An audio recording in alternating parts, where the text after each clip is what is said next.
All right, everyone, welcome back. We are jumping into another deep dive today. Yeah.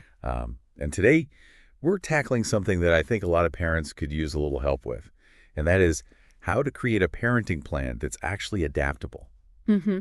Because life, it's unpredictable. Yeah. Kids are unpredictable, Yeah. and things change. So our mission is to figure out, how do you create a plan that could actually, grow with your child and evolve as your family does? Right. Because they change so quickly, especially in those first few years. Oh my gosh, yeah. Yeah. It's like every other week it feels like you're having to readjust everything. Exactly. Um, so let's start with, I guess, one of the most obvious things, which is schedules. Right. We all know kids thrive on routine.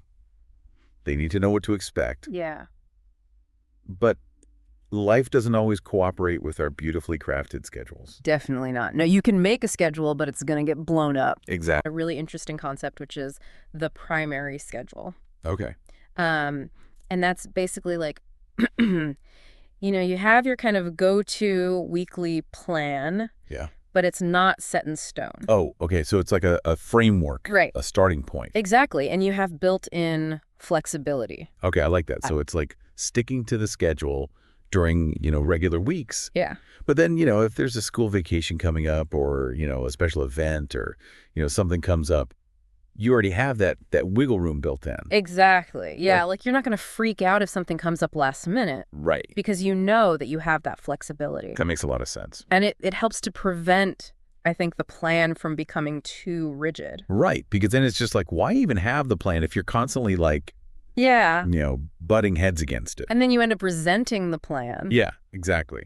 The whole point is to make things easier, not harder. Totally. And, speaking of things changing, Mm-hmm. another huge thing is that kids grow up. Yes. And what works for a toddler is not going to work for a teenager. Absolutely not. So how do we deal with that? Mm-hmm. Like, how do we make sure that the parenting plan is actually keeping up with, our kids as they develop? Yeah, and I think a lot of people don't think about that right away. They're kind of just in the moment. Right.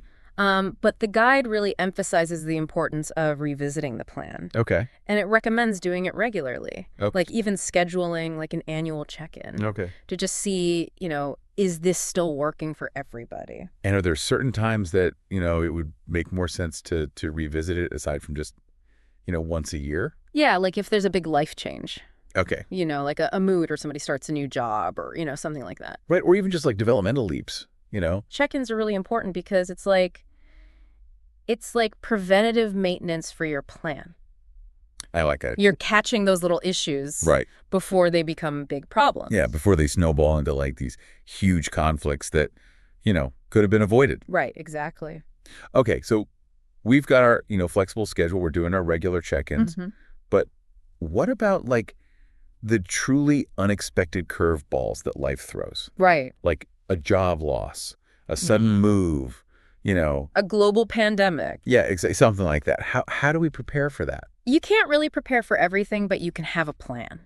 A specific clause in your parenting plan Okay. for unexpected events. Okay, so instead of trying to figure it out in the heat of the moment when you're already stressed out, Right. you've kind of got a framework to fall back on. Exactly. Like you've Yeah. already just, okay, if this happens, Yeah. this is how we're going to approach it. That's really smart. Yeah. So what happens if one parent has to move out of state for work? Right. Do you have to renegotiate the custody agreement? Right, or how does that change the visitation schedule? Exactly. Okay. Or what if, one parent gets really sick or has an accident? Right. How does that change things? Yeah, that's a really good point because you never know. And it's so much easier to talk about it Yeah, when you're not in the middle of, crisis mode. exactly. Okay, so we've covered schedules, we've covered, check-ins, we've covered the unexpected. Right. Another big piece of this is that kids, their interests change Yeah. all the time. Constantly. Yeah. So one day, it's all about dinosaurs. The next day they want to play soccer. Mm-hmm. The next day they want to learn the guitar. Or all three at the same time. Yeah, exactly. Right. So how do we build that into the parenting plan? Yeah, the guide talks about anticipating these evolving interests and making sure that the plan is flexible enough to accommodate them. Okay. So if your kid wants to join a travel soccer team, Mm-hmm. That's a big time commitment. Right? How's that going to affect the existing schedule? Right. And I think the point is, like, we don't want the schedule to become this, like, rigid thing that prevents our kids from pursuing their passion. Yeah. Right. The plan should support their growth, Yeah. not hold them back. Okay. And I think, we've talked about all these different elements. Yeah. But the thing that makes it all work is communication. Of course. Yeah. You have to have open and honest communication. Well, and that's true for, like, any relationship.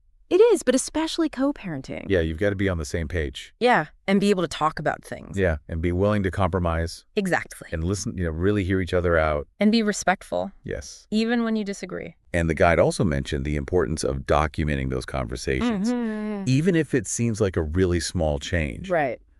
Why is that? Because memories can be fuzzy. That's true. Especially, if you're talking about something and emotions are running high. Right. You might remember it differently than the other person. Yeah, absolutely. So having things in writing just provides clarity. Okay, so it's like having a paper trail. Exactly. For your parenting plan as it evolves. Right. Okay, so let's do a quick recap for our listeners. Okay. The key takeaways here for creating an adaptable parenting plan. Yeah. Number 1, you got to have a flexible schedule. Right. Number 2, you got to commit to those regular check-ins and reviews. Yes. Number 3, you need a clause for unexpected events because they're going to happen. Yeah. Number 4, anticipate your child's evolving interests and make sure that there's room for that in the plan. Yeah. And then finally, open and honest communication. Yes. The foundation of it all. Exactly. I think the big takeaway for me from all of this is just that the power of adaptability. Yeah. Like being willing to change. To go with the flow. To go with the flow, right? Yeah. Because things are going to change whether you like it or not. Absolutely. And I think the beauty of an adaptable parenting plan is that it's not this like static document. Right. It's something that can grow and evolve with your family. Exactly. It's a living document. Yeah. So I'm curious, for everyone listening, how can you apply this to other areas of your life? Ooh, that's a good question. Not just parenting. Yeah, like how can you be more adaptable? Right. In your work, in your relationships. It's a really valuable skill. Definitely. So that's something to think about. Yeah. Well, thank you so much for joining us today on this deep dive into adaptable parenting plans. Thanks for having me. And we'll see you next time. Bye.